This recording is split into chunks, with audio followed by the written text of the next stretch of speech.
Secretary. Thank you, John. My pleasure. Oh, nice. Thank you. I hope to see you again tomorrow. Yes, you do. Yes, sir. Thank you so much. John, thank you very much for that introduction, for your leadership of the Fleet Reserve Association, and a special thanks to your team for partnering with VA and hosting today's ceremony. Mr. President, Dr. Biden, Madam Vice President, Mr. Emhoff, Ranking Member Takano, teammates among the cabinet members, most importantly, all the veterans, your families, caregivers, and survivors, good morning. In all of America, there is no place more sacred than the ground we stand on today here in Arlington and across our country's national and state veteran cemeteries. Here lie in eternal rest presidents and privates, five-star generals, Medal of Honor recipients, and anonymous heroes known but to God. There are veterans from every American war since the Revolution, including veterans of the wars in Iraq and Afghanistan buried in Section 60. Every new grave dug, every benediction murmured, every tear shed, every solemn commitment to this hallowed ground tells the story of our nation's history. Yet as I look around, I see something else too. I see friends, loved ones, family members of veterans. Some sitting next to their veteran, holding hands, grateful for their presence. Others here to mourn their lost loved one, buried within these sacred hills overlooking our nation's capital. As John just said, military and veteran family members may not wear a uniform, but their courage and sacrifice are profound and worthy of our admiration.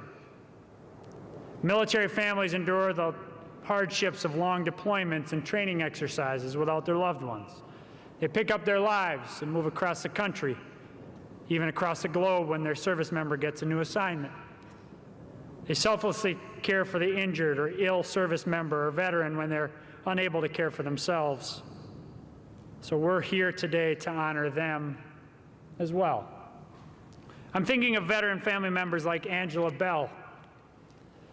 Angela's son, Sean, served 20 years in the Army and died by suicide in 2021.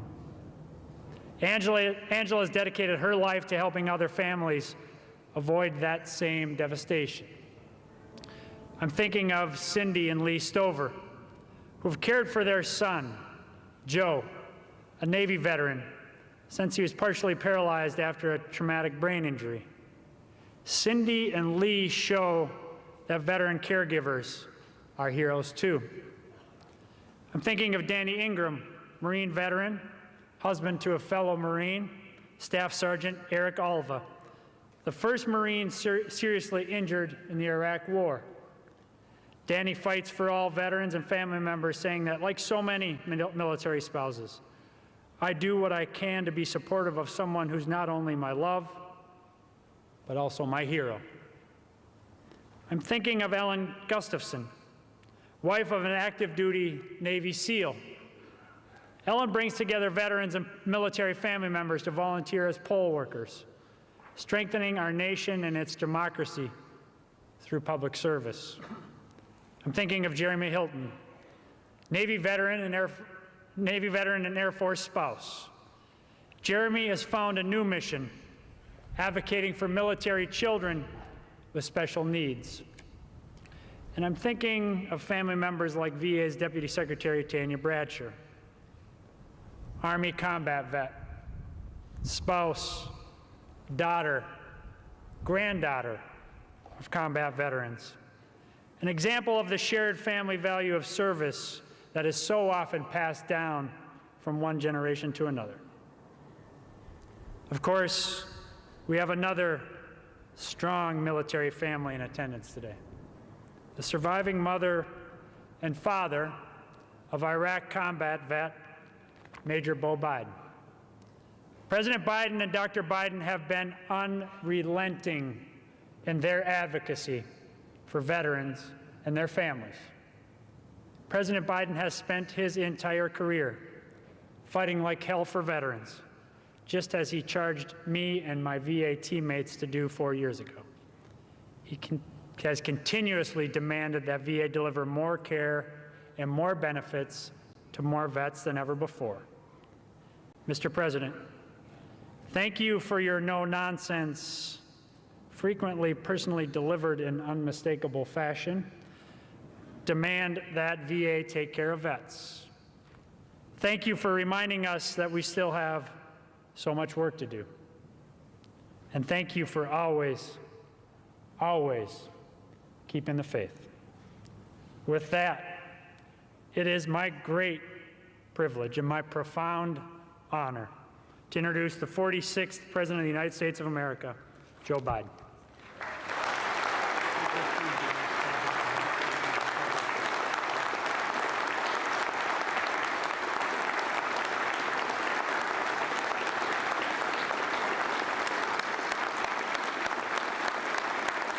Thank you.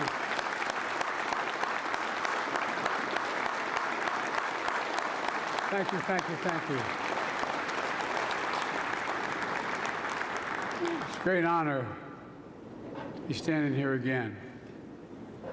Over 160 years ago, during what would become his final days in office, President Abraham Lincoln addressed this nation, and he said, "Let us strive on to finish the work we're in, to bind up the nation's wounds, to care for him who shall have borne the battle."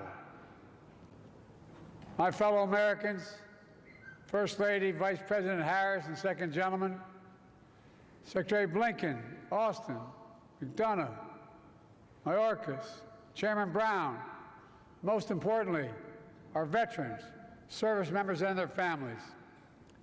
I've said it many times before.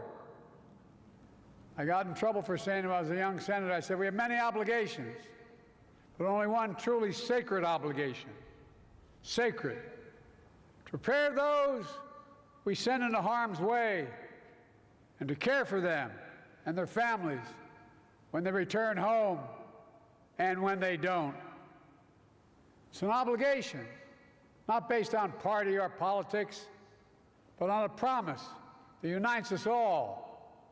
And today, as we strive on to finish the work of our moment, to bind the nation's wounds once again, we commit and recommit to this sacred vow. This is the last time I will stand here at Arlington as Commander-in-Chief. It's been the greatest honor of my life to lead you, to serve you, to care for you, to defend you, just as you defended us, generation after generation after generation. You are the greatest fighting force, and this is not hyperbole, the finest fighting force in the history of the world.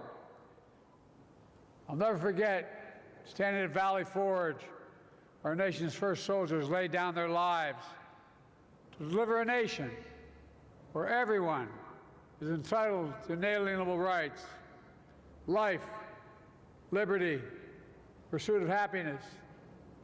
And I'll never forget walking the hills of Gettysburg, where thousands more shed their blood to make those words real. I'll never forget in Belleau Woods, visiting there to pay tribute to the heroes who stepped on that beach, or standing in the cliffs of Normandy 80 years after D-Day to honor the service members and veterans who literally saved the world with absolute heroism. Just standing there, you wonder how in God's name did they have the courage to do what they did. I'll never forget visiting bases in Korea, where America's sons and daughters answered a call to defend the people they had never met. Or paying my respects in Hanoi, where so many of our troops defended democracy, including my friend and once worked for me, Senator John McCain. I'll never forget my trips to Afghanistan and Iraq, where tour after tour, young men and women served and sacrificed to keep our nation safe. 4 presidents faced a decision after we had gotten bin Laden whether to end our longest war in history in Afghanistan. I was determined not to leave it to the 5th. Every day I still carry a card with me, my schedule every single day for the last 10 years. On the back of my schedule it says, U.S. daily troops in Afghanistan. U.S. troops died in Afghanistan as of today, 2,465. Troops wounded in Afghanistan, 20,769. U.S. troops, Iraq, died in Iraq, 4,620. Wounded in Iraq, 32,766. Ladies and gentlemen, this is my duty as president, but also as a parent. Like many of you, our son Beau Biden deployed to Iraq for a year with the Delaware National Guard. I still remember the day he asked me to pin his bars on him. He stood ramrod straight. How proud Jill and I and our entire family felt. Like so many of you, we also remember how hard it was when he was deployed. Empty seats at the dinner table, missed holidays and birthdays, prayers of hope and worry, repeated every morning and every night. Just as we ask everything of our veterans, we ask everything of their families. The English poet John Milton wrote, and I quote, "They also serve who only stand and wait, as so many of you have." So for all the military families, to all those with a loved one still missing or unaccounted for, to all Americans grieving the loss of a loved one who wore the uniform, Jill and I want you to know we see you, we thank you, and we'll never stop working to meet our sacred obligation to you and your families. Jill and I, Doug and Kamala, our entire administration, are proud of our work over the past 4 years. Together we passed more than 30 bipartisan laws to support our veterans and their families, caregivers and survivors. We brought veterans' homelessness down to a record low. We delivered more benefits to more veterans than ever before in VA history. We've invested record resources to reduce the scourge of veteran suicide. We took action to protect veterans from scams, because no veteran should be defrauded by those they defended. All these actions are vital, but I'm particularly proud of finally passing the PACT Act.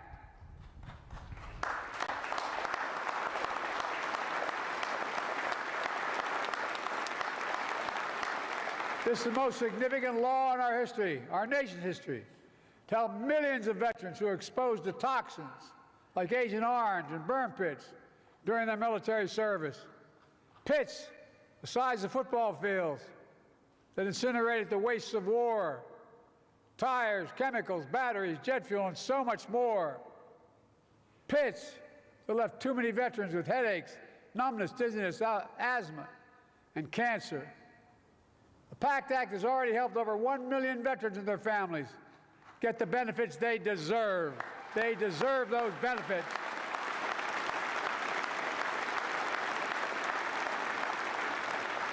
Today, I'm proud to announce that the VA will expand the number of cancers covered under the PACT Act.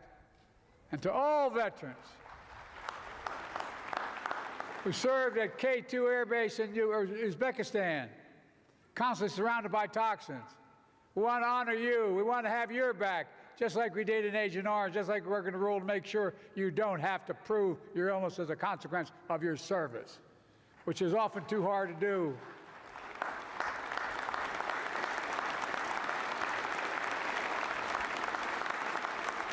God willing, we will make sure that any rare condition you've developed is covered. And we're committed to getting this rule in place by the end of my term. Folks, this matters. Too many of our nation's veterans have served only to return home to suffer. from permanent effects of poisonous chemicals. Too many have died, like our son Bo and like Sergeant First Class Heath Robinson, for whom the PACT Act was named. A couple years ago, after I signed the PACT Act, I handed a pen to his daughter, Braley. She and her mom are with us today.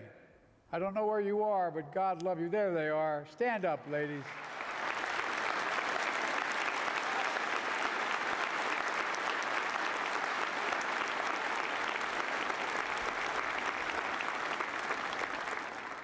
And give me my word, I mean this. I'll never forget. After I handed the signing pen, that beautiful young lady who lost her whole world, she held the pen in her hand, and she looked at me and she said, "Thank you. Thank you for my daddy. God love you, honey. God love you." But I don't think she was just thanking me. She was thanking all of you here, all of us, everyone who fought hard and came together to keep our promise to our veterans, to keep the faith. My fellow Americans, we stand here today, we think about all that our veterans have given to our nation, serving and sacrificing in uniform, just as they serve and sacrifice here at home, as educators, firefighters, law enforcement officers, construction workers, entrepreneurs, business leaders, doctors, nurses, elected leaders, and so much more. And just as they routinely put aside differences to work together, this is the moment. This is the moment to come together as a nation, to keep faith in each other. The world is dependent on each of you and all of us, all of you, to keep honoring the women and the men and the families who have borne the battle, to keep protecting everything they fought for, to keep striving to heal our nation's wounds, to keep perfecting our union. We're the only nation in the world built on an idea.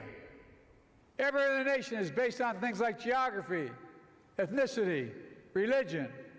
But we're the only nation, the only in the world, built on an idea. And that idea is we're all created equal, deserve to be created equal throughout our lives. We haven't lived up to it every time, but we've never walked away from it. Even when it's hard, especially when it's hard. And today, standing together to honor those Americans who have dared all, risked all, and given all to our nation, we must say clearly, we never will give up. God bless our veterans and their families, and may God protect our troops today and always. God love you. Thank you so much.